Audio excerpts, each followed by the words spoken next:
Hello दोस्तों, नमस्कार। आज फिर एक नई कहानी के साथ आप सबका अपने चैनल में स्वागत करती हूँ। तो चलिए आज की कहानी सुनते हैं। ए दाई, जल्दी उठना। आखिरी सांसें गिन रहा इंसान जिस तरह जिंदगी से लड़ने की नाकाम कोशिश करता है, उसी तरह रह रह कर छोटी छोटी हिचकियां लेती हवा उस रात की उमस से लड़ने की पूरी कोशिश कर रही थी। सारी रात नींद को कुछ घड़ी पनाह देने की गुहार लगाने के बाद कहीं जाकर दुलारी की बूढ़ी आंखों ने एक छोटा सा कोना नींद को दिया था। 1.5 घंटा भर ही हुआ था दुलरिया की आंख लगे कि इतने में उसके 12 साल के पोते पदारथ ने आकर कांपते हाथों और लड़खड़ाती जुबान से दुलारी को जगाया था।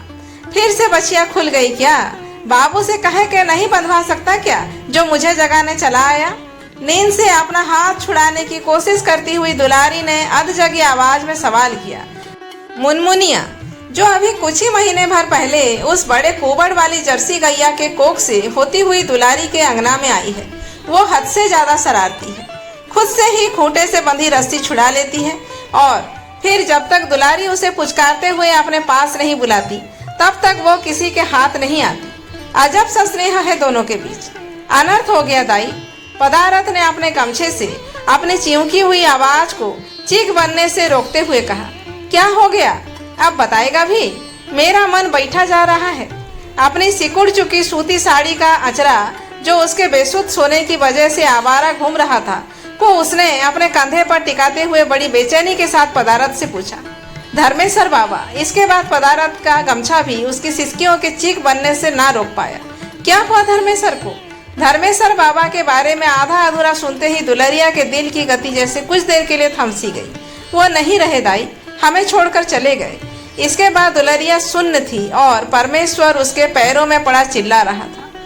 दुलरिया ना कुछ बोल पा रही थी, ना कुछ सुन पा रही थी। उसके आंसुओं से भरे नयनों के आगे बस धर्मेश्वर बाबा का चेहरा घूम रहा था। सिर्फ पदारथ ही नहीं बल्कि पूरा हसनपुर गांव ही इस खबर के सुनते ही शोक के सागर में सबसे गहरी सतह पर जा बैठा था। आज दिनकर भी इतने मायूस थे कि एक पहर दिन चढ़ जाने के बाद तक भी अपनी कुटिया से बाहर नहीं निकले थे। आसमान ने बहुत कोशिश की थी कि अपने दुख को सामने न लाए, मगर रोकते रोकते एक झर बारिश के रूप में धर्मेश्वर बाबा को अंतिम विदाई दे ही दी थी। आज हर आग भीगी थी, आज गांव का हर चूल्हा ठंडा था, मगर दुलरिया का दुख इन सब से कहीं ज्यादा गहरा था। उसका रोम रोम धर्मेश्वर को नमन कर रहा था। धर्मेश्वर बाबा जो अपनी उदारता और हर किसी की मदद के लिए हर वक्त तैयार रहता था, जो गांव वालों के लिए किसी ईश्वर से कम नहीं था, वो दुलरिया के लिए क्या मायने रखता था, इस बात को 3 लोग ही जानते थे। एक दुलरिया खुद, दूसरा धर्मेश्वर जो तब बाबा नहीं था, और तीसरा वो चांद जो उस रात बेहद उदास हो गया था। बादलों के बीच उसने ऐसा मुंह छुपाकर रोया कि 3 रातों तक बारिश ने एक पल के लिए भी नहीं रुकी। गांव की चिंताओं का बोझ उठाने के कारण कमर से आगे की तरफ झुका हुआ उनका कांटी शरीर जो एक जमाने में कसरती और सुडौल था, जो एक झलक से ही किसी की नजर में चढ़ जाता था। दाढ़ी से ढके उनके नूरानी चेहरे को सिर्फ उन्होंने ही देखा था, जो धर्मेश्वर नारायण को धर्मेश्वर बाबा बनने से पहले जानते थे। गांव का हर छोटा बड़ा झगड़ा थाने की बजाय धर्मेश्वर नारायण के न्यायालय में सुलझाया जाता, मगर जब धर्मेश्वर को न्याय चाहिए था तब ईश्वर तक ने उसकी नहीं सुनी। 500 बीघा जमीन और लाखों की दौलत का अकेला वारिस था धर्मेश्वर नारायण। हर किसी की मदद के लिए हमेशा तैयार रहता था। बड़ी साफ नियत और नजर का स्वामी था ये लड़का। इतनी संपत्ति होने के बाद भी घमंड छू कर भी नहीं गुजरा था इसे। कड़क स्वभाव के साथ साथ सिर्फ अपने काम से मतलब रखने की आदत धर्मेश्वर को हमेशा से थी। कड़क स्वभाव था उसका, मगर प्रेम का क्या है? इसका बीज तो किसी बेरुखे दिल की सुखी बंजर जमीन पर भी पनप सकता है। दुलरिया जो उनके जन नौकर शंभू की एकलौती बेटी थी, को धर्मेश्वर बचपन से देखता आ रहा था। दुलरिया के बचपन से जवानी तक आए हर छोटे बड़े बदलाव को धर्मेश्वर ने इतनी गौर से ध्यान से रखा था कि जितना उसके माता पिता ने भी नहीं रखा होगा।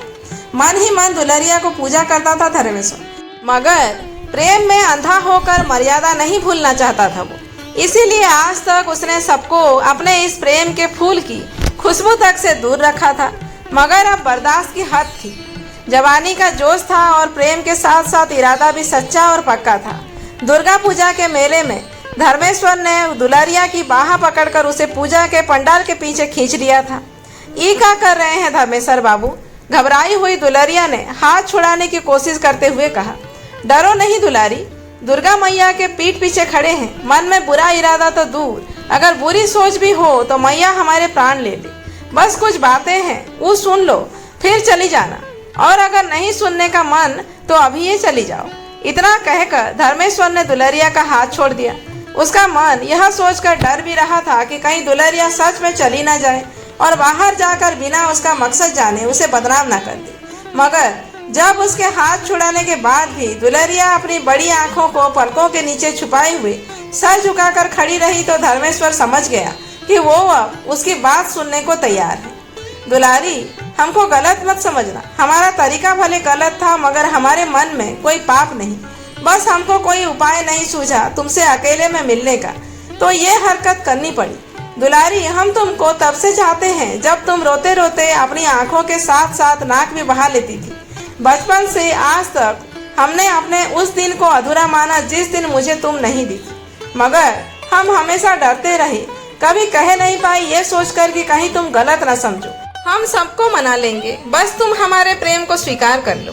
हम तुम्हारे सिवा किसी और के बारे में सोच तक नहीं सकते। दुलरिया के मन रूपी समंदर में दुविधाओं का ऐसा तूफान उमड़ रहा था कि जिसने उसके दिमाग के हर उस कोने को जाम कर दिया जहाँ जहाँ से सोचा जाता होगा।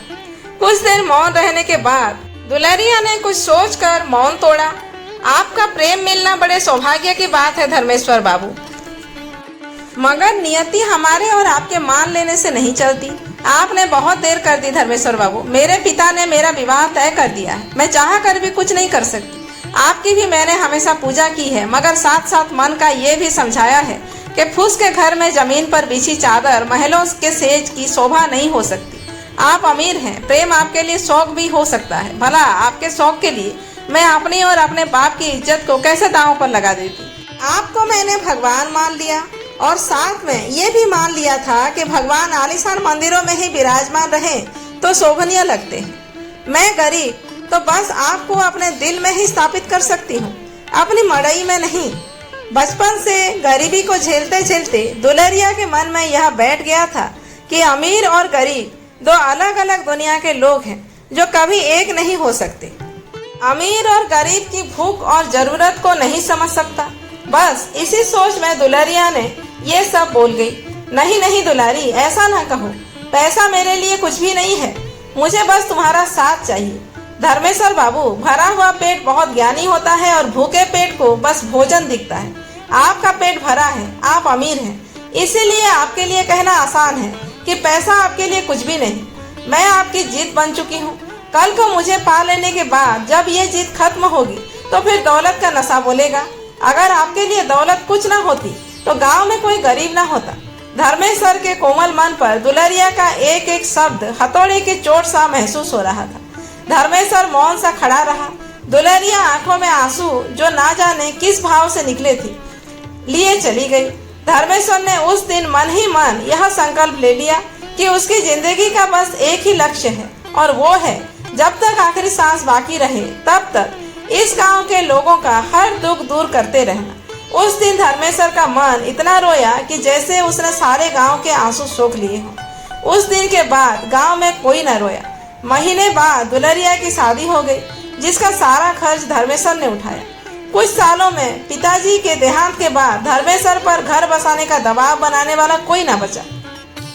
बस फिर क्या था, धर्मेश्वर से धर्मेश्वर बाबू और धर्मेश्वर बाबू से धर्मेश्वर बाबा बनने के बीच ही समय ऐसा गुजरा कि पता भी नहीं चला वो कभी अकेले भी थे। सारा दिन गांव वालों का जमघट और रात को बाबा के पैर दबाने के बदले किस्से कहानियां सुनने वाले लड़कों की कमी उन्हें कभी नहीं रही। दुलरिया का पति उसके विवाह के 3 साल बाद ही गुजर गया।